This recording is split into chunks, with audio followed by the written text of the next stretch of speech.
ខ្ញុំឆាតមកសូ project final ដែល project ខ្ញុំធ្វើពី mini website មួយដែលខ្ញុំធ្វើគោលដៅធំរបស់ខ្ញុំធ្វើគ្រុតទៅលើ គ្រុត website ដែលយើងអាចមាន dashboard ផងហើយនឹងធ្វើទៅលើ web front end ផងដែល dashboard យើងធ្វើសម្រាប់គ្រុតដើម្បីឲ្យ data វាមកបង្ហាញនៅក្នុង dashboard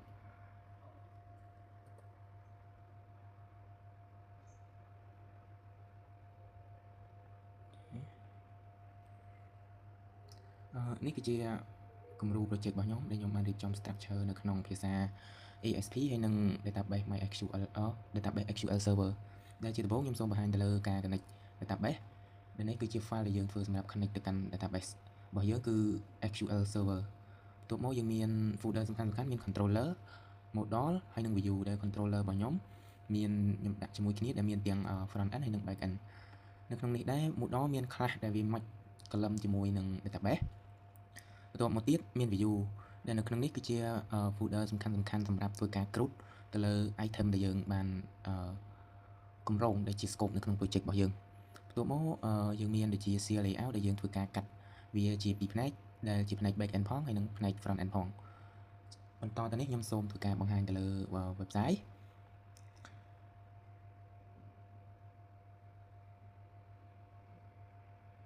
ដែលយើងរ៉ាំដំបូង website យើងគឺយើងបើកបែបនេះដែលមាន navbar ហើយនិង slide ហើយមានការ load នៅ card ដែលបែងចែកជាកម្មវិធីសិក្សាព័ត៌មានហើយយើងមាន menu ដូចជា classroom staff and teacher about us ហើយនិង contact ហើយមាន register ហើយនិង search នៅក្នុង project នេះខ្ញុំធ្វើទៅលើការ crude ដើម្បីបង្ហាញនៅលើ website របស់យើង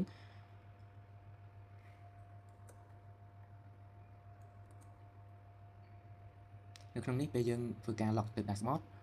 វាទាមទារយើង log in សិនដែរនៅក្នុងនេះយើងអាច log in ជាមួយនឹង username ក៏បាន email ក៏បាន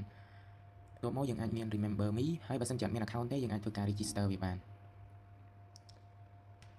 បន្ទាប់មកខ្ញុំធ្វើការ log in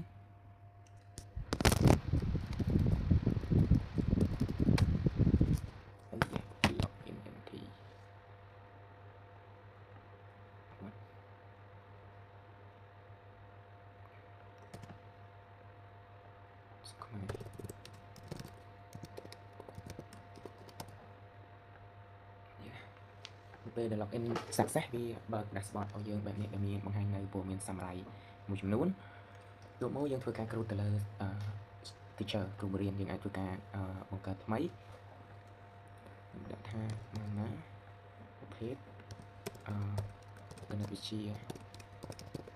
ទោះមកលេខទូរស័ព្ទហើយយើងមាន email របស់គាត់យើងត្រូវបញ្ចូល email របស់គាត់ @email.com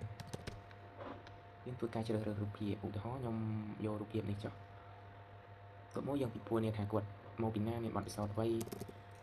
មានបទពិសោធន៍6ឆ្នាំធ្វើការ save ទោះមកបានបែបនេះនេះជាអ្វីដែលយើងបានបង្កើតបាញ់ហើយយើងអាចធ្វើការ edit តែធ្វើការកែប្រែព័ត៌មានមួយចំនួនតែខ្ញុំអត់ edit ទេគោលបំណងគឺនៅក្នុង website នេះធ្វើការ crude ទៅលើ dashboard និងបង្ហាញនៅលើ web page បន្ទាប់ពីយើងបញ្ចូល teacher ថ្មីឈ្មោះថាម៉ាណាហើយយើងអាចមើលនៅនេះ website របស់យើងនេះគឺជាអ្វីដែលយើងបានបញ្ចូលថ្មីបន្ទាប់មកទៀតយើងធ្វើការបញ្ចូលទៅលើ slide ដែល slide របស់យើងអាចធ្វើការបញ្ចូលដើម្បី update ព័ត៌មានថ្មីនៅក្នុងនេះយើងមាន slide ដែលយើងអាចធ្វើការ delete slide ចោលមួយសិនទៅមកយើងអាចធ្វើការបង្កើតថ្មីដាក់ឈ្មោះថាgood បន្ទាប់មកយើងរើសរូបភាព slide ខ្ញុំយកបែបនេះទៅមករក្សាទុកនេះគឺជា slide ដែលយើងបានបង្កើតថ្មីហើយយើងមកមើលនៅ website របស់យើង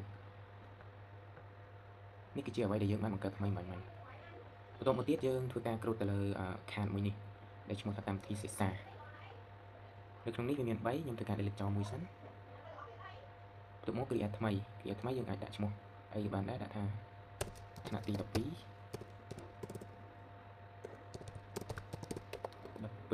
description ថាអាយុ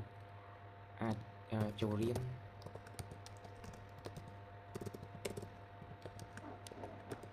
ថ្ងៃនេះអាយុយើងអាចដាក់ចន្លោះពីទី12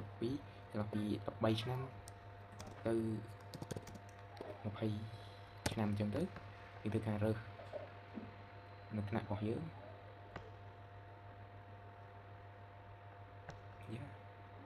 ទៅមកដាក់វាជា active ហើយ save នោះយើងនឹងបានថ្នាក់ថ្មីមួយយើងមកមើលនៅនេះនេះគឺជាអ្វីដែលយើងបានបង្កើតថ្មីសម្រាប់ព័ត៌មានថ្មីក៏ដូចគ្នាដែរយើងអាចធ្វើការ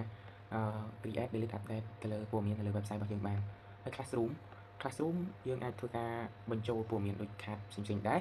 ហើយយើងមានការអានស្វែងយល់បន្ថែមនៅក្នុងនេះ about us គឺជាកន្លែងដែលយើងសម្រាប់ធ្វើការទៅសេរ៉ាយរាប់និយាយពីសាលាយើងថាវាបែបម៉េចការបង្ហាញរបស់ខ្ញុំត្រូវបានបញ្ចប់